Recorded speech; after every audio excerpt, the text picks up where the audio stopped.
Hello ನಮಸ್ಕಾರ ಎಲ್ರಿಗೂ ಸುನೇರಾ ಕಿಚನ್ಗೆ ಸ್ವಾಗತ. ಈ ಫ್ರೆಶ್ ಆರೆಂಜಸ್ ನ ನೋಡ್ಬಿಟ್ಟು ಆಸೆಯಿಂದ ಏನೋ ತಂದ್ಬಿಟ್ಟೆ.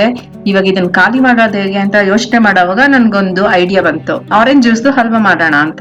ಈ ಹಲ್ವಾ ಮಾಡೋದಕ್ಕೆ ನನ್ನ ಹತ್ರ ಒಂದು ಬೆಸ್ಟ್ ಟಿಪ್ ಇದೆ. ಇದನ್ನ ಯೂಸ್ ಮಾಡಿದ್ರೆ ಯಾರ್ ಬೇಕಾದ್ರೂ ವಿತೌಟ್ ಫೇಲ್ ಈ ಹಲ್ವಾನ ಪ್ರಿಪೇರ್ ಮಾಡ್ಬೋದು. ಬ್ಯಾಚುಲರ್ಸ್ ಆಗಿರ್ಬೋದು, ಅಡಿಗೆ ಬರ್ದೇ ಇರೋರಾಗಿರ್ಬೋದು, ಮತ್ತೆ ಟೀನೇಜರ್ಸ್ ಸಹ ಈ ಹಲ್ವಾನ ಈಸಿಯಾಗಿ ಮಾಡ್ಬೋದು.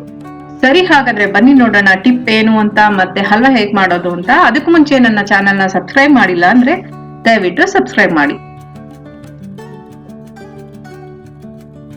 ಈಗ ಒಂದು ಬೌಲ್ ಅಲ್ಲಿ ಕಾರ್ನ್ ಸ್ಟಾರ್ಚ್ ಮತ್ತೆ ಆರೆಂಜ್ ಜ್ಯೂಸ್, ಫ್ರೆಶ್ ಆಗಿ ಸ್ಕ್ವೀಸ್ ಮಾಡಿರೋ ಆರೆಂಜ್ ಜ್ಯೂಸ್ ನ ಹಾಕೊಂಡು ಚೆನ್ನಾಗಿ ಮಿಕ್ಸ್ ಮಾಡಿ ಒಂದ್ ಕಡೆ ಇಟ್ಕೋಬೇಕು. ಒಂಚೂರು ಲಂಪ್ಸ್ ಇಲ್ದೇನೆ ಈ ತರ ಚೆನ್ನಾಗಿ ಮಿಕ್ಸ್ ಮಾಡ್ಕೋಬೇಕು.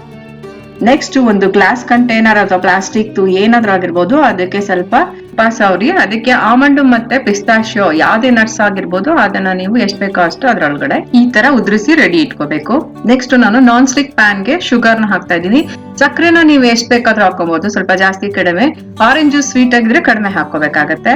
ಈ ಆರೆಂಜ್ ಜ್ಯೂಸ್ ಅಲ್ಲಿ ಸಕ್ಕರೆನ ಚೆನ್ನಾಗಿ ಡಿಸಾಲ್ವ್ ಮಾಡ್ಕೊಬೇಕು. ಸಕ್ಕರೆ ಕರಗದ್ಮೇಲೆ ಸ್ಟವ್ ನ ಫುಲ್ ಕಡಿಮೆ ಮಾಡ್ಕೊಂಡ್ಬಿಡ್ಬೇಕು. ಆಮೇಲೆ ನೀವು ಮಿಕ್ಸ್ ಮಾಡಿರೋ ಕಾರ್ನ್ ಸ್ಟಾರ್ಚ್ ಮತ್ತೆ ಆರೆಂಜ್ ಜ್ಯೂಸ್ ಮಿಕ್ಸ್ಚರ್ ನ ನಿಧಾನವಾಗಿ ಈ ಮಿಕ್ಸ್ಚರ್ ನ ಹಾಕೊಳ್ತಾ ಚೆನ್ನಾಗಿ ತಿರುಗಿಸ್ಬೇಕು. ಒಂಚೂರು ಲಂಪ್ಸ್ ಬರಬಾರ್ದು. ಮತ್ತೆ ಇದ್ರ ಜೊತೆಗೆ ಇವಾಗ್ಲೇನೆ ಕಾರ್ಡಮಮ್ ಪೌಡರ್ ನ ಹಾಕೊಂಡು ಚೆನ್ನಾಗಿ ತಿರುಗಿಸ್ತಾ ಇದ್ದೀನಿ. ಒಂದ್ಸರಿ ಈ ತರ ಎಲ್ಲ ಮಿಕ್ಸ್ ಆದ್ಮೇಲೆ ಸ್ವಲ್ಪ ಹೀಟ್ ನ ಇನ್ಕ್ರೀಸ್ ಮಾಡ್ಬೋದು. ಮೀಡಿಯಂ ಅಲ್ಲಿ ಇಟ್ಕೊಂಡು ಈ ತರ ಗಟ್ಟಿಯಾಗಿ ಶೈನಿಂಗ್ ಬರೋವರೆಗೂ ಕುಕ್ ಮಾಡ್ಕೊಬೇಕು. ಈಗ ಈ ಮಿಕ್ಸ್ಚರ್ ನ ಆಗ್ಲೇ ರೆಡಿ ಮಾಡ್ಕೊಂಡಿರೋ ಗ್ಲಾಸ್ ಕಂಟೈನರ್ ಅಲ್ಲಿ ಹಾಕಿ ಫ್ರಿಡ್ಜ್ ಅಲ್ಲಿ ಇಡ್ತಾ ಇದ್ದೀನಿ, ಅದು ಸೆಟ್ ಆಗೋವರೆಗೂ.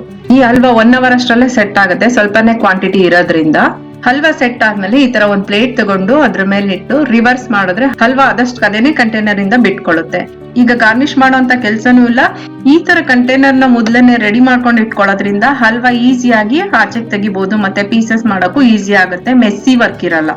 ಸೊ ಈಗ ನಮ್ಮ ಹಲ್ವಾ ಈ ತರ ಸಾಫ್ಟ್ ಆಗಿ ಡಿಲಿಷಿಯಸ್ ಆಗಿ ರೆಡಿ ಆಗಿದೆ. ನಿಮ್ಮೆಲ್ಲರಿಗೂ ಈ ಟಿಪ್ಪು ಮತ್ತೆ ಈ ಮೆಥಡ್ ಇಷ್ಟ ಆಗಿದ್ರೆ ನನ್ನ ಚಾನೆಲ್ ನ ಸಬ್ಸ್ಕ್ರೈಬ್ ಮಾಡೋದನ್ನ ಮರಿಬೇಡಿ. Thank you.